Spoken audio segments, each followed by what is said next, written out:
মহান আল্লাহ রব্বুল আলামিন তার শান অনুযায়ী, তার ইজ্জত অনুযায়ী তিনি যেভাবে কথা বলেন সেভাবে মুসা আলাইহিস সালামের সাথে কথা বললেন। আল্লাহু আকবার। এবার আল্লাহ রব্বুল আলামিন তাকে মিশরের দিকে যাওয়ার যে সময়টা এখন হয়ে গেছে, 10 বছর হয়েছে, মিশরের দিকে যেতে হবে। যাওয়ার পথে স্ত্রীর প্রসব বেদনা উঠেছে। তখন মুসা আলাইহিস সালাম আগুন খুঁজছেন। আগুন কি খুঁজছেন ভাই? আগুন খুঁজতে খুঁজতে খুঁজতে খুঁজতে তুর পাহাড়ের ওখানে গিয়ে দেখছেন যে আগুন গাছে জ্বলছে, সবুজ পাতার উপরে আগুন। তিনি অবাক। এই সময় আওয়াজ আসলো, বিসমিল্লাহির রহমানির রহিম, ইন্নী আনা রব্বুক ফাখলা'না আলাইক ইন্নাকা বিল ওয়াদিল মুকদ্দাসি তুয়া।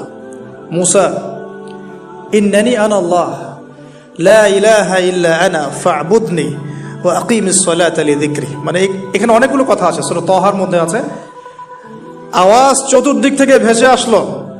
মহান আল্লাহ রব্বুল আলামিন তার শান অনুযায়ী, তার ইজ্জত অনুযায়ী তিনি যেভাবে কথা বলেন সেভাবে মুসা আলাইহিস সালামের সাথে কথা বললেন। আল্লাহু আকবার। বললেন, ইয়া মুসা, হে মুসা, ইন্নানি আনা আল্লাহ, নিশ্চয় আমি আল্লাহ, লা ইলাহা ইল্লা আনা, আমি ছাড়া কোনো ইলাহ নাই, ফা'বুদনি, তুমি আমার ইবাদত করো, ওয়া আকিমিস সালাতা লিযিকরি, আমার ইবাদতের জন্য সালাত কায়েম করো, আমার জিকিরের জন্য সালাত কায়েম করো, আমার স্মরণের জন্য সালাত কায়েম করো। ফাখলা'না আলাইক, তোমার জুতা খুলে ফেলো, ইন্নাকা বিল ওয়াদিল মুকদ্দাসি তুয়া, তুমি তুয়া উপত্যকায় আছো, পবিত্র তুয়া উপত্যকায় আছো। আদব শেখানো হলো। এভাবে অনেক কথোপকথন হলো। নবী মুসা আলাইহিস সালাম ভয় পেয়ে গেলেন এবং আল্লাহ পাক আরো কথা বললেন, ওয়ামা তিলকা বিয়ামিনিকা ইয়া মুসা, তোমার ডান হাতে এটা কি? মুসা আলাইহিস সালাম বলছেন, ক্বালা হিয়া আসায়া আতাওয়াক্কাউ আলাইহা ওয়া আহুশু বিহা আলা গনামি ওয়া লিয়া ফিহা মাআরিব উখরা, এটা তো আমার লাঠি, এটা দিয়ে আমি ডালপালা পারি, আমার এই যে গবাদি পশু চড়াই। আল্লাহ পাক বলছেন যে এটা ছুঁড়ে মারো, আলকিহা ইয়া মুসা, এটা ছুঁড়ে মারো। ফালকাহা, তিনি ছুঁড়ে মারলেন, ফাইদা হিয়া হাইয়াতুন তাসা, এবং এটা ছোটাছুটি শুরু করলো, বড় একটা সাপ হয়ে গেল। সুবহানাল্লাহ। এগুলো কোনো গাল গল্প নয়, এগুলো আল্লাহ রাব্বুল আলামিনের মুজিজা, মুজিজাতুল কুবরা, এটা বড় মুজিজা। তিনি পিছনের দিকে দৌড়ানো শুরু করলেন সাপ দেখে, খাইফা ইয়াতারাক্কাব, মানে ভয়ে দৌড়ানো শুরু করলেন। আল্লাহ পাক বলছেন, লা ইয়াখাফু লাদাইনাল মুরসালিন, আমার কাছে রসুলগণ ভয় পায় না, তুমি ভয় পেও না, তুমি ওটাকে ধরো পিছন থেকে, সেটা আবার লাঠি হয়ে যাবে। পিছন থেকে হাত দেয়া হলো, লাঠি হয়ে গেল। সুবহানাল্লাহ। এবার বলছে যে তুমি তোমার বগলের নিচে হাত ঢুকাও। মুসা আলাইহিস সালাম বগলে হাত ঢুকালেন, বের করলেন, হাত থেকে টর্চ লাইটের মতো আলো বের হওয়া শুরু। এটা দ্বিতীয় নিদর্শন। কেন দেয়া হলো নিদর্শন? এবার আল্লাহ পাক তার দায়িত্বটাকে বলছেন, তোমাকে নিদর্শনগুলো কেন দিলাম, তোমাকে মনোনীত কেন করলাম, কেন তোমাকে মনোনীত করলাম? মুসা, তোমার কাজটা কি? তোমার কাজ এখন এইটা, ইযহাব ইলা ফিরআউনা ইন্নাহু তাগা, তুমি ফিরআউনের কাছে যাও। ফিরআউন সীমা লঙ্ঘন করেছে, মনে আছে ফিরআউনের কথা? সীমা লঙ্ঘন করেছে। তখন মুসা আলাইহিস সালাম তার অপারগতা প্রকাশ করছেন এভাবে। তিনি বলছেন, আল্লাহ, আমার তো জিহ্বা জড়তা আছে, আর আমি তো ওখানে এক ব্যক্তি, আমার খুনের অভিযোগ আমার কাঁধে, আমি এখন কিভাবে কি করবো আল্লাহ? তখন আল্লাহ রাব্বুল আলামিন বলছেন, এই দোয়াটা করো। কোন দোয়া? মুসা আলাইহিস সালাম করলেন, রব্বি ইশরাহ লি সাদরি, হে আল্লাহ, আমার বক্ষ প্রশস্ত করো, ওয়াসসির লি আমরি, আমার কাজকে সহজ করে দাও, ওয়াহলিল উকদাতাম মিন লিসানি, আমার জিহ্বার সমস্ত জড়তা দূর করে দাও, ইয়াফকাহু কাওলি, যাতে মানুষ আমার কথা বুঝতে পারে।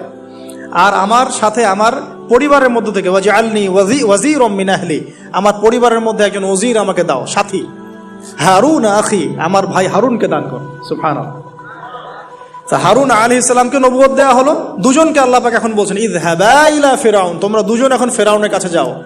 ফাইন্নাহু তাগা ফাকুলা লাহু কাওলান লাইয়িনা, তবে তাকে গিয়ে কর্কশ ভাষায় কথা বলবে না, নরম স্বরে কথা বলবে।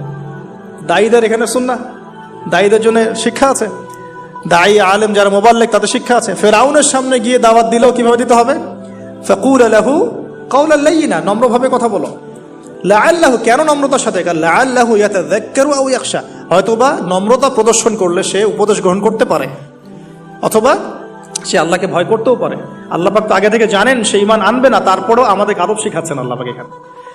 তারা দুজন চলে গেলেন, দাওয়াত দিলেন। ফিরআউন মশকরা করছে,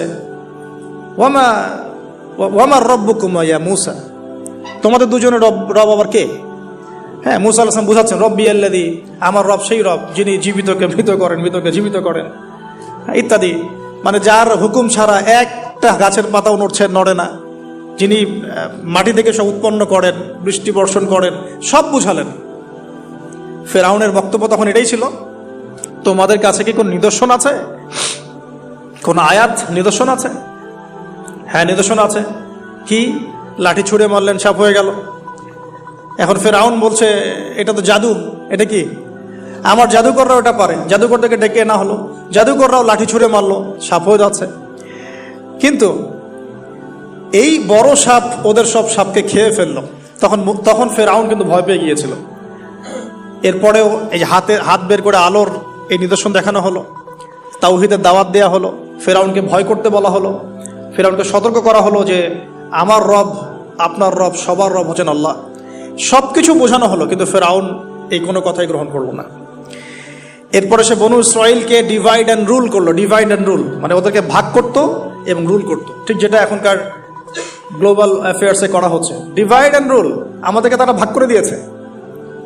আমাদের পুরো কমিউনিটি, গ্লোবাল মুসলিম কমিউনিটিকে তারা ভাগ করে দিয়েছে এবং রুল, শাসন করছে।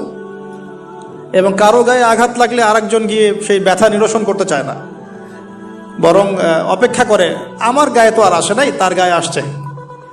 ঠিক আছে, ব্যাপারটা এটা শুধু গ্লোবাল অ্যাফেয়ার্স না, এটা সবখানে, একটা রাষ্ট্রের ভিতরেও ঢুকে গেছে। ওই ভাইকে বলছে বলুক, আমাকে তো আর কিছু বলে নাই, ওকে গায়েব করে ফেলুক, আমাকে তো আর কিছু করে নাই, ও ভিতরে গেছে, আমাকে তো কিছু বলে নাই।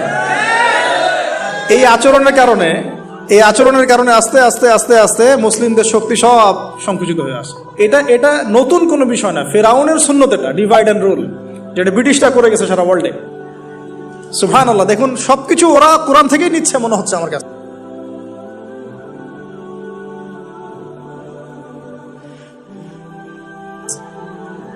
এখন একটা দুইটা না, 9টা পরীক্ষা ফেরাউনকে করা হলো। মুসা আলাইহিস সালাম যখন বলেন, দোয়া করেন, তখন গজব উঠে যায়। ফেরাউন তখন এসে বলে যে ঠিক আছে, তুমি দোয়া করো, তাহলে আমরা বনু ইসরাইলকে ছেড়ে দিব। যখনই মুসা আলাইহিস সালাম দোয়া করে, গজব উঠে যায়, সে আর বনু ইসরাইলকে ছাড়ে না।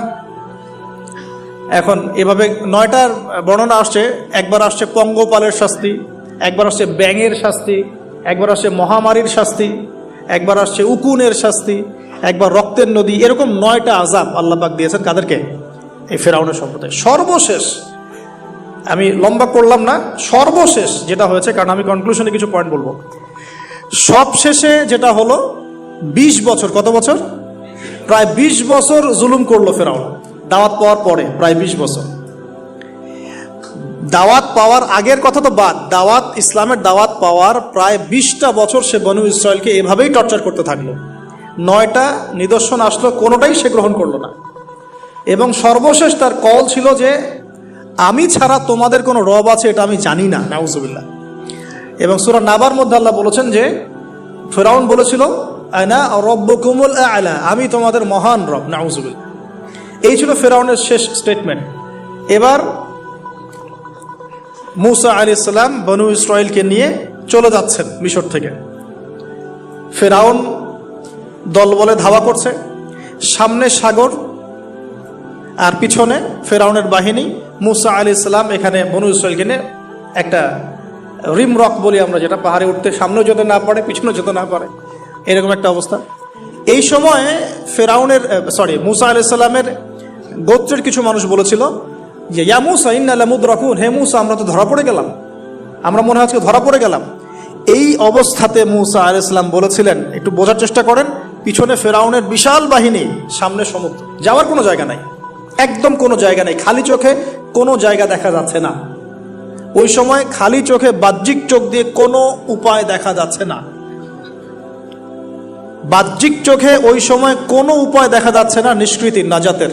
ঠিক এখন সারা ওয়ার্ল্ডে বাহ্যিক চোখে মুসলিমদের নাজাতের কোনো পথ দেখা যাচ্ছে না। বাহ্যিক চোখ দিয়ে কি করবে মুসলিমরা? খালি পড়াশোনা করবে, না কমিউনিটি করবে, না জিহাদ করবে, নাকি তাগুতের এগেনস্টে লড়বে? কি করবে মুসলিমরা?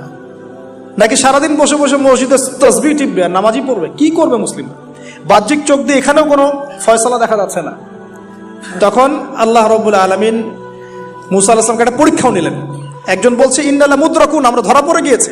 মুসা আলাইহিস সালাম তখন বলছেন দৃঢ় চিত্তে, কাল্লা কাল্লা, কখনো না, ইন্না রব্বি মাইয়া সায়াহদিন, নিশ্চয়ই আমার রব আমার সাথে আছেন, তিনি আমাকে পথ দেখাবেন। সুবহান।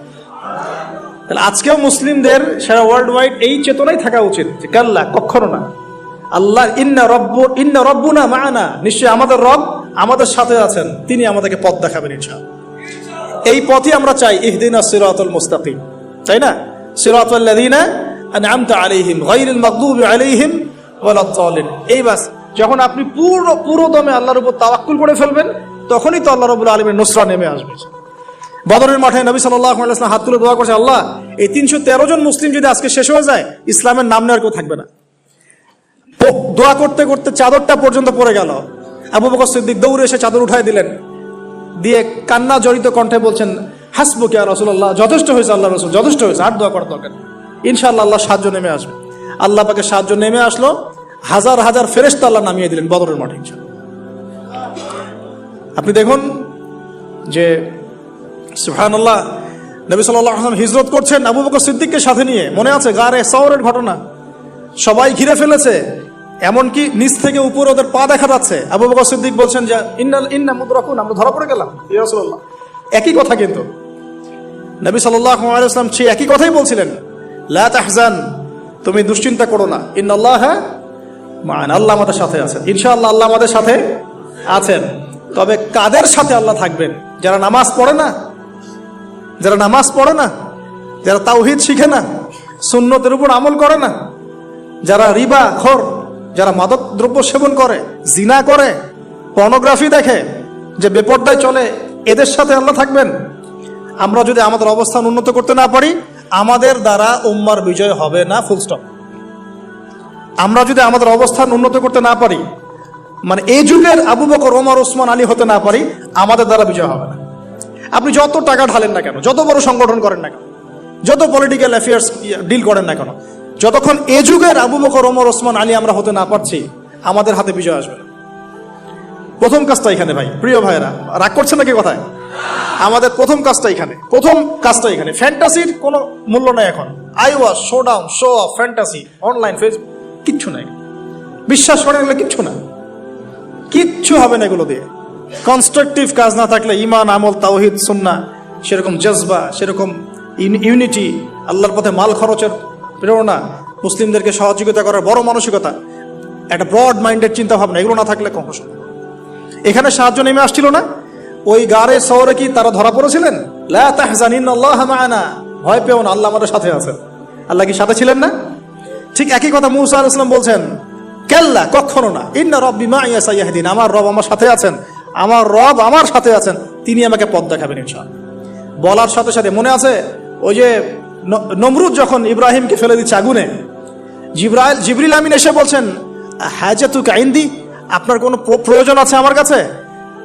ইব্রাহিম আলাইহিস সালাম আগুনে পড়তে পড়তে বলছেন, হাসবি আল্লাহ ওয়া নি'মাল ওয়াকিল, আল্লাহ আমার জন্য যথেষ্ট, তিনিই আমার উত্তম অভিভাবক, দরকার নেই। বলার সাথে সাথেই ইয়া নার কুনি বারদান ওয়া সালামান আলা ইব্রাহিম, এই আগুন ঠান্ডা হয়ে যাবে। আমার বান্দা আমাকে ডেকেছে, তার কোনো পথ নাই চোখের সামনে খোলা, এখন আমার বান্দা আমাকে ডেকেছে, আমার উপর ফরজিয়াত আমার বান্দাকে এখন সাহায্য করা, এটা আমার হক, আমার বান্দাকে সাহায্য করা। ওয়া কানা হাক্কান আলাইনা নুনজিল মুমিনিন, আমার হক হচ্ছে, আল্লাহ বলছেন আমার হক মুমিন বান্দাদেরকে নাজাত দেওয়াটা আমার হক। সুবহানাল্লাহ। তাহলে ওই যে সাহায্য এসেছে ওই নমরুদের ওখানে আগুন পরীক্ষায়, একই সাহায্য আসছে গারে শহরে, বদরের মাঠে, উহুদে, খায়বারে, খন্দকে, এই সাহায্য নেমে আসতো মুসা আলাইহিস সালামের কাছে। কি সাহায্য? লাঠি ছুঁড়ে মারো, 12টা, একটা দুইটা 12টা রাস্তা হয়েছে, সাগর ভাগ হয়েছে। এটা কি আসলেই পসিবল? এখনকার সায়েন্সকে এটাকে পেনিট্রেট করতে পারবে? আমরা তো সায়েন্সকে ইলাহ বানিয়ে নিয়েছি। ও যখন কিছু বলে হ্যাঁ, আমরা বলি হ্যাঁ, ও বলে না, আমরা বলি না। বিশ্বাস করেন? ও যখন সায়েন্স যখন কোনো কিছুকে বলে হ্যাঁ এটা ঠিক, আমরা বলি ঠিক ঠিক ঠিক। যখন সায়েন্স বলে এটা বেঠিক, আমরা বলি না বেঠিক বেঠিক। আমরা কোরআন হাদিসকে সায়েন্স দিয়ে মূল্যায়ন করছি। সুবহানাল্লাহ। এখন নামাজ পড়তে গেলে মানুষ সায়েন্টিফিক ব্যাখ্যা খুঁজে, রোজা রাখা সায়েন্টিফিক ব্যাখ্যা খুঁজে। ব্যাখ্যা থাকতে পারে, আমার জানার দরকার নাই। আমাকে আল্লাহ হুকুম করেছেন, এটাই আমার কাজ। ব্যাখ্যা থাক না থাক সেটা আমার জানার দরকারও নাই। হ্যাঁ থাকতে পারে, নাও থাকতে পারে, সব আমার বুঝে আসবে না, কিছু আসবে কিছু আসবে না। আমরা কোন কোন ক্ষেত্রে এটাকে টেকনোলজিকে আমাদের ইলাহ বানিয়ে নিচ্ছি। আপনি বিশ্বাস করেন, আমি আল্লাহর কসম করে বলছি, আজকে যদি নাসা বলে যে পৃথিবী থেকে লক্ষ কোটি আলোকবর্ষ দূরে একটা গ্রহের সন্ধান পাওয়া গেছে, ওখানে হুরপড়ি আছে, সোনা দানা আছে, মাটি হচ্ছে মিশকের আম্বরের এই সেই, মানুষ বিশ্বাস করবে হ্যাঁ এরকম কোন গ্রহ থাকতে পারে? বিশ্বাস করবে কি না? অনেস্টলি বলেন।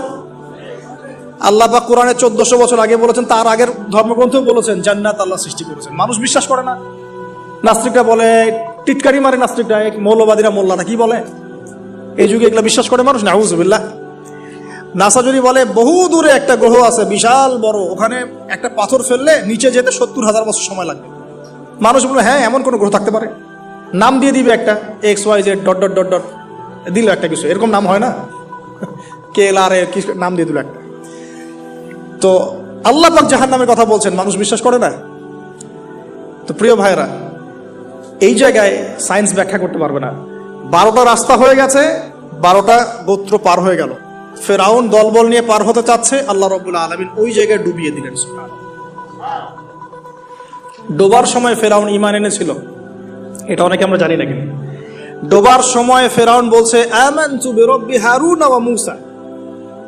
এই জায়গা থেকে আমি কনক্লুশনের দিকে যাব, একটু মনোযোগ দিন। ফেরাউন বলছে আমানতু বিরব্বি হারুন ওয়া মূসা, কখন বলছে? ডোবার সময়। ওই সময় ফেরেশতারা তার মুখে কাদা নিক্ষেপ করছিলেন, এটা হাদিসে আসছে। কারণ কাফের, ফাসেক, জালেম, এরকম মুনাফিক মৌতের সময় ফেরেশতারা মুখের উপরে প্রচন্ড জোরে আঘাত করতে থাকে। আল্লাহ আমাদেরকে হেফাজত করুন। পিঠের পিছনে, চেহারায়, কপালে। সূরা মুহাম্মদ পড়ে দেখুন, ইয়াদরিবুনা উজুহাহুম ওয়া আদবারহুম। ফেরাউনকে এই কাজ করা হচ্ছিল, কিন্তু তখনও জিবরিল আমিন, তখনও তিনি একটু কনসিয়াস, যদি এখন আল্লাহ তার তওবা কবুল করে ফেলে। সুবহানাল্লাহ। তাহলে আমরা কেন তওবা করতে দেরি করছি? আজকে থেকে জীবনটাকে ঢেলে সাজাবো ইনশাআল্লাহ। আল্লাহ তৌফিক দান করুন।